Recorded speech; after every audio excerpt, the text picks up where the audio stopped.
પરથી નંબર લઈને online ticket booking અને કેન્સલેશન કરતા લોકો માટે ચેતવણીરૂપ કિસ્સો સામે આવ્યો છે। આવા જ ગુનામાં સાયબર ફ્રોડ માટે કુખ્યાત જામતારા ગેંગના આરોપીઓ ઝડપાયા છે। રેલવે ટિકિટ બુકિંગ કેન્સલ કરવાના બહાને 1.90 લાખથી વધુની છેતરપિંડી કરનાર ઝારખંડના જામતારાના 3 આરોપીઓની વલસાડ સાયબર ક્રાઇમ બ્રાન્ચે ધરપકડ કરી છે। ફરિયાદીએ રેલવેની ટિકિટ કેન્સલ કરાવવા રેલવે કસ્ટમર કેરનો નંબર સર્ચ કરી ફોન કર્યો હતો, જેમાં સામેથી અજાણ્યા લોકોએ ફોન રિસીવ કરીને યાત્રીને વિશ્વાસમાં લઈ વોટ્સએપ લિંક મોકલી।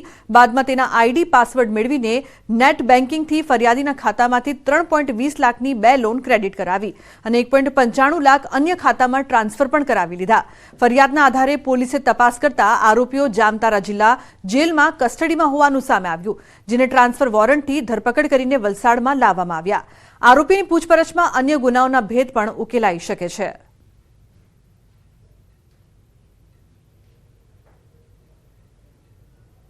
તો બોટાદના ગઢડામાં એક સપ્તાહ પહેલા એટીએમ તોડીને થયેલી 36.66 લાખની ચોરીનો ભેદ ઉકેલાઈ ગયો છે। પોલીસે સિક્યોરિટી ગાર્ડ સહિત 4 આરોપીઓને ઝડપી લીધા છે। 19 જાન્યુઆરીએ પોલીસ સ્ટેશન સામેની શેરીમાં આવેલા એસબીના એટીએમમાંથી 36.66 લાખની ચોરી થઈ હતી, જેની તપાસ દરમિયાન પોલીસને સિક્યોરિટી ગાર્ડ પર શંકા જતા ઉલટ તપાસ કરી, જેમાં ગાર્ડ ભાંગી પડ્યો અને ગુનાની કબૂલાત કરી લીધી।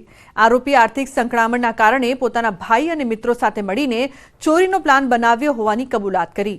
આરોપી નીરજ ટેકનિકલ જાણકાર હતો, જેથી ભાડેથી ગેસ કટર લાવી ઇલેક્ટ્રિસિટી બંધ કરીને એટીએમ તોડ્યું અને ચોરી કરેલા રૂપિયાનો થેલો લઈ મિત્રો સાથે ભાઈની વાડીમાં પહોંચ્યો હતો। હાલ પોલીસે 4 આરોપીઓની ધરપકડ કરી લીધી છે।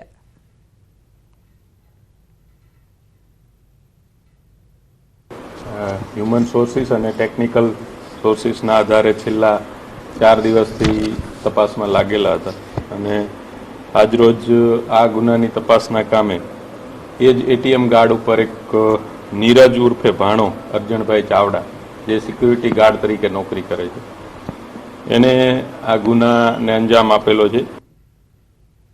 તો ધોરાજી એમએલએ મહેન્દ્ર પાડલિયાનો વિડીયો વાયરલ થયો છે। હળવી શૈલીમાં મહેન્દ્ર પાડલિયા બોલ્યા, કહ્યું 5 લાખની લીડ મારી કેમ કરવી? 5 લાખની લીડનું અત્યારથી મને ટેન્શન આવી ગયું। ધોરાજી ઉપલેટામાંથી લીડ ન થાય, મારાથી જયેશ રાદડિયા અને જયરાજસિંહને કહેવું પડશે। 1.25 લાખની લીડમાં મદદ કરજો। જયેશભાઈ અને જયરાજસિંહ મદદ કરે તો લીડમાં વાંધો ન આવે। ગોંડલ ભાજપ કાર્યાલય ઉદ્ઘાટન પ્રસંગનો આ વિડીયો વાયરલ થઈ રહ્યો છે। થોડુંક અઘરું છે ધોરાજી ઉપલેટામાં, મને ટેન્શન ક્યારથી કરી ગયું છે તમને કહું કે 5 લાખની લીડની પાટલી સાહેબે ટાર્ગેટ આપ્યું। મેં તો 5 લાખમાં મેં કીધું મારવું ક્યાં? એટલે હું છે ને જયેશભાઈને ને ગોંડલ જયરાજસિંહ બાપુને કહેવાનો છું કે તમે 1.25 લાખનું કેટલા કપડું, મારે કઈ બહુ વાંધો ન આવે, બરાબર છે? કોઈ છતાં અમે વિચાર કર્યો છે, અમે સ્થાનિક કાર્યકર્તા જે 5 મંડળ છે, 5 મંડળના ટીમમાં અમારા પ્રભારી અહીં બેઠા છે, બધાએ નક્કી કર્યું કે આપણે 3 ગણા કરવા છે। એટલે 5 કરીને 36 વાત હતી, તો પછી એમાં રમેશ બાપા કે 36 નહીં હાલે, 51,000। એટલે હવે ટેન્શનમાં છું, અમારા વિસ્તારના કાર્યકર્તા અહીં આવ્યા છે, આપણે એક જ કામ કરવું જોઈએ સાહેબ, મારું એવું સૂચન છે નમ્ર, કે આપણે કાંઈ કરવાનું નથી। સાહેબ જે વાતાવરણ આખા સમગ્ર દેશમાં ઊભું કર્યું છે, આપણે બુથની મતદાનની વ્યવસ્થા જ ગોઠવવાની છે। તો લોકસભા ચૂંટણી પહેલા કોંગ્રેસ પણ એક્શન મોડમાં આવી ગઈ છે। અમદાવાદમાં કોંગ્રેસ કાર્યાલય પર પ્રદેશ ઇલેક્શન કમિટીની બેઠક મળી। આ બેઠકમાં સ્ક્રીનિંગ કમિટીના સભ્યો હાજર રહ્યા। ગુજરાત સ્ક્રીનિંગ કમિટી ચેરમેન રજની પાટીલની અધ્યક્ષતામાં આ બેઠક થઈ। સ્ક્રીનિંગ કમિટી રચના થયા બાદ પહેલીવાર આ બેઠક મળી છે। પ્રદેશ અધ્યક્ષ શક્તિસિંહ ગોહિલ, વિપક્ષ નેતા અમિત ચાવડા પણ ઉપસ્થિત રહ્યા, તો અર્જુન મોઢવાડિયા, ગ્યાસુદ્દીન શેખ, લાલજી દેસાઈ સહિતના નેતાઓ પણ આ બેઠકમાં હાજર રહ્યા હતા। Gujarat screening committee chairman Rajnibhai પાટીલનું નિવેદન, લોકસભા માટે ઉમેદવાર પસંદગી અંગે ચર્ચા કરીશું। કેવા ઉમેદવાર પસંદ કરવા તે બધા સાથે બેસીને નક્કી કરીશું। ગુજરાતમાં વધારેમાં વધારે તાકાતથી લડીશું ચૂંટણી। આપ સાથે ગઠબંધન અંગે બેઠકમાં ચર્ચા પણ કરીશું। તો લોકસભાની એક પણ બેઠક ન હોવા છતાં રાજનીતિમાં ઉથલપાથલની શક્યતા।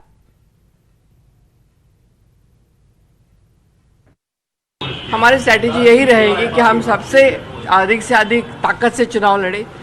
मुझे मालूम है कि आप बोलेंगे आपका तो यहाँ पे एक भी सीट नहीं है, लेकिन राजनीति में उथल पुथल होती रहती है and I think we will bounce back. Vadodara Harni boat દુર્ઘટના બાદ સુરત જિલ્લા વહીવટી તંત્ર એક્શનમાં આવ્યું છે અને જિલ્લા કલેક્ટર દ્વારા એક મહત્વની માર્ગદર્શિકા જાહેર કરવામાં આવી છે, જેમાં કેટલીક કડક સૂચનાઓ અને નિયમોનું પાલન કરવા માટેના આદેશ જારી કરાયા છે। હવેથી જે તે બોટ કોન્ટ્રાક્ટર દ્વારા સ્થળ ઉપર તાલીમબદ્ધ તરવૈયાઓ રાખવા માટે આદેશ કરવામાં આવ્યા છે। માર્ગદર્શિકા અનુસાર જે તે બોટ કોન્ટ્રાક્ટર દ્વારા તાલીમબાદ માણસોને રાખવા, કેપેસિટી કરતાં વધુ માણસોને ન બેસાડવા, વધુ લાઈફ જેકેટ રાખવા, સ્ટાફને પૂરતી તાલીમ આપવી જેવા અનેક મુદ્દાઓનો સમાવેશ કરવામાં આવ્યો છે। જો કે આ માર્ગદર્શિકાનું પાલન ચુસ્ત રીતે થાય છે કે નહીં તે અંગે મોટો પ્રશ્ન ઉપસ્થિત થઈ રહ્યો છે। એટલું જ નહીં પરંતુ નિયમો અને આદેશોનું પાલન ન કરનારા લોકો વિરુદ્ધ કડક કાર્યવાહીની ચીમકી પણ ઉચ્ચારવામાં આવી છે।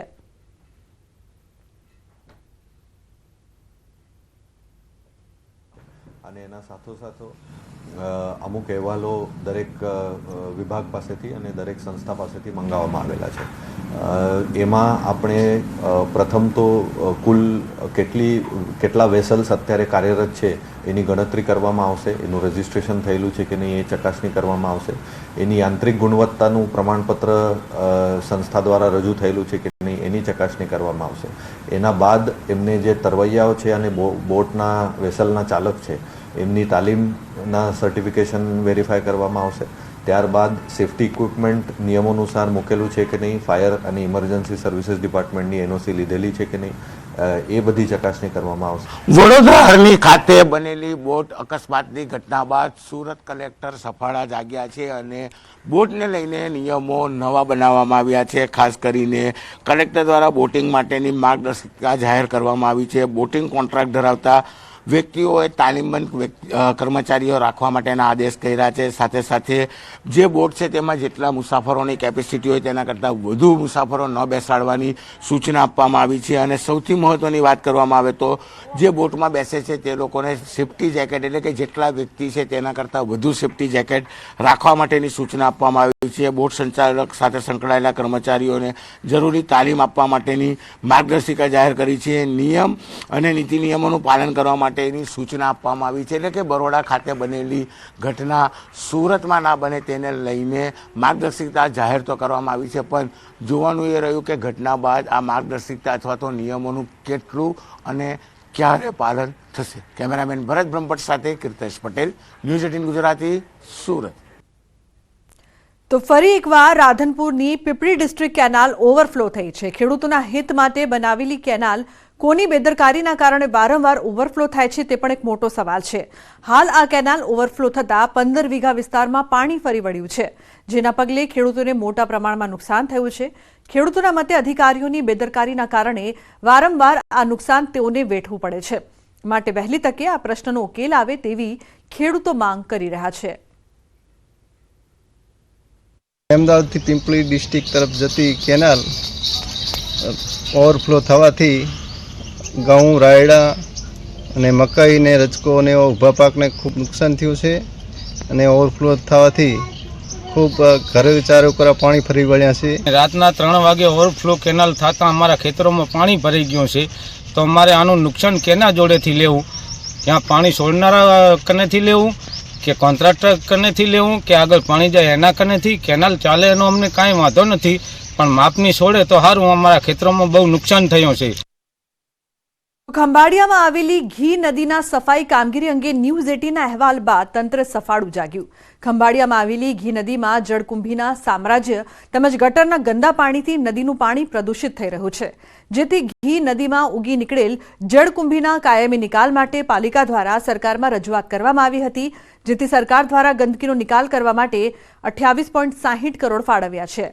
વર્ષો જૂની સમસ્યાનું નિરાકરણ આવતા સ્થાનિકોમાં ખુશીની લહેર જોવા મળી રહી છે।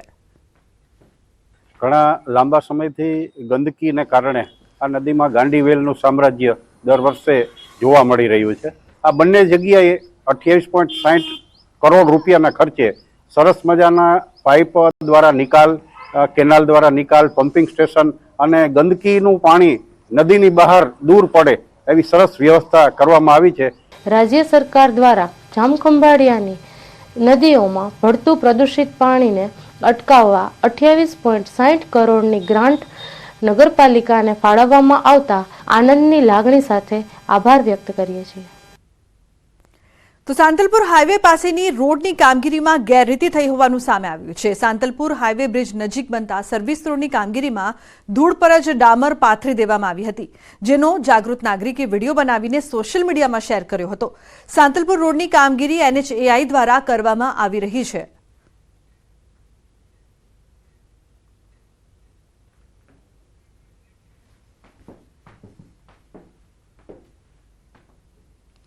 સમાચારનો પ્રવાહ યથાવત રહેશે. હાલ રોકાઈશું એક બ્રેક માટે. આપ જોતા રહો ન્યૂઝ 18 ગુજરાતી.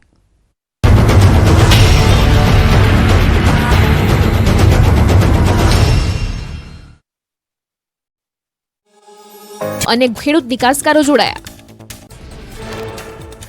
બીજા દેશોમાં પાકને લઈને કેવી ડિમાન્ડ છે તે અંગે ચર્ચા કરી. પ્રાકૃતિક ખેતીને લઈને વિશેષ ચર્ચા કરાઈ. આગામી દિવસોમાં ખેડૂતો અને એક્સપોર્ટરો વચ્ચે MOU પણ કરાશે.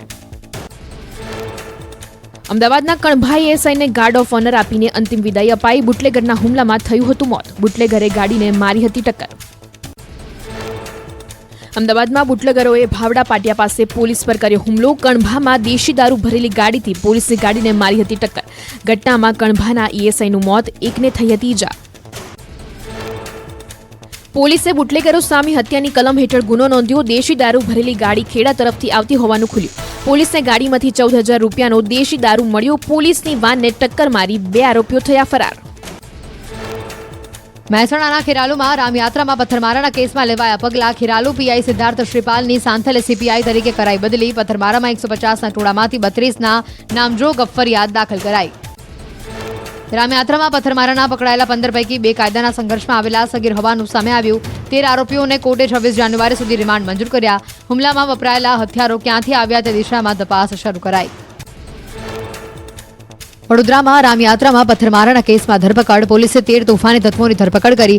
પાદરાના ભોજ ગામમાં 22મીએ નીકળી હતી શોભાયાત્રા, જેમાં 26 આરોપી સામે નોંધાયો હતો ગુનો. વડોદરા બોટ દુર્ઘટના મામલે અત્યાર સુધીમાં 8ની ધરપકડ. મનપાના પૂર્વ TDO કોટિયા પ્રોજેક્ટ